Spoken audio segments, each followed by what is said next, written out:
കൈ നനയാതെ എങ്ങനെ മീൻ പിടിക്കാന്നുള്ള ഉത്തമ ഉദാഹരണമാണ് ഞാൻ വീട്ടിൽ കാണിച്ചു തരുന്നത് കേട്ടോ. പിന്നെ കൊണ്ടയിൽ നിറച്ചും മീനുകളാണ് കേട്ടോ. ചെറിയ പറല് കുട്ടികൾ, ചെറിയ തുള്ളികൾ, ഇഷ്ടംപോലെ മീനുകളുണ്ട് കേട്ടോ. ഇങ്ങനെ ഈ മീൻ പിടിക്കാന്ന് ഞാൻ കറക്റ്റായിട്ട് കാണിച്ചു തരാം. ആദ്യം നിങ്ങളുടെ ഉപയോഗശൂന്യമായിട്ട് ഇതുപോലെ ഒരു കോട്ടൺ ഡെസ്റ്റിൽ അത് കയറ് കെട്ടിയിട്ട് നേരെ അങ്ങോട്ട് ഇറക്കി കൊടുക്കുക. ഇവിടെ ഇത് ഇറക്കി കൊടുക്കുന്നത് ഷട്ടർ തുറന്നിട്ട് നമ്മുടെ പുഴയിൽ നിന്ന് വെള്ളം ആ ഒരു ഗ്യാപ്പിലാണ് കേട്ടോ ഈ കോട്ട ഇറക്കി കൊടുക്കുന്നത്. ഈ വെള്ളത്തിന്റെ ഓപ്പോസിറ്റ് ആയിട്ട് മീനുകൾ ചാടുക. നിങ്ങൾ ശ്രദ്ധിച്ച് നോക്കി അറിയാം, നോക്കിയോട്ടാ.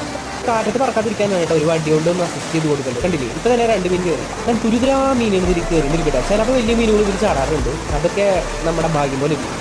ഇപ്പൊ തന്നെ ഒരു വലയിട്ട് വേറെ ചേട്ടൻ ഇരിക്കുന്നുണ്ട് കേട്ടോ. ഇങ്ങനെ ഈ കൊടയിൽ പിടിച്ച മീനുകൾ പറക്കിലാണ് കേട്ടോ ഈ കവറിലേക്ക്. അത്യാവശ്യം തിരക്കേടില്ലാത്ത സൈസിലുള്ള മീനുകളാണ് കേട്ടോ. നമുക്ക് വറക്കാനോ ഉപയോഗിക്കാനോ ഉപയോഗിക്കാൻ പറ്റുന്ന രീതിയിലുള്ള മീനുകളാണ് കേട്ടോ. തന്നെ പുഴയിൽ ഫുൾ ടൈം കിട്ടുന്ന മീനൊന്നല്ല കേട്ടോ. ഇങ്ങനെ ഇത് അത്യാവശ്യം മഴ നിറഞ്ഞ് വെള്ളം തുറന്നിട്ട് വരുന്ന സമയത്താണ് കേട്ടോ നമ്മൾ ഇങ്ങനത്തെ ഒരു ആക്ടിവിറ്റീസ് ഒക്കെ ഈ പുഴയുടെ സൈഡിലൊക്കെ ഇട്ട് കാണാറുള്ളത്. ഇത് നോക്കി കഴിഞ്ഞാൽ നിങ്ങൾക്ക് അറിയാം കേട്ടോ, അത്യാവശ്യം മീൻ കിട്ടിയിട്ടുണ്ട്. നമ്മുടെ വീഡിയോ ഇഷ്ടപ്പെട്ട സബ്സ്ക്രൈബ് ചെയ്ത് സപ്പോർട്ട് ചെയ്തോട്ടെ. ഇതുപോലുള്ള അടിപൊളി വീഡിയോ ആയിട്ട് അടുത്ത പ്രശ്നം കാണാം.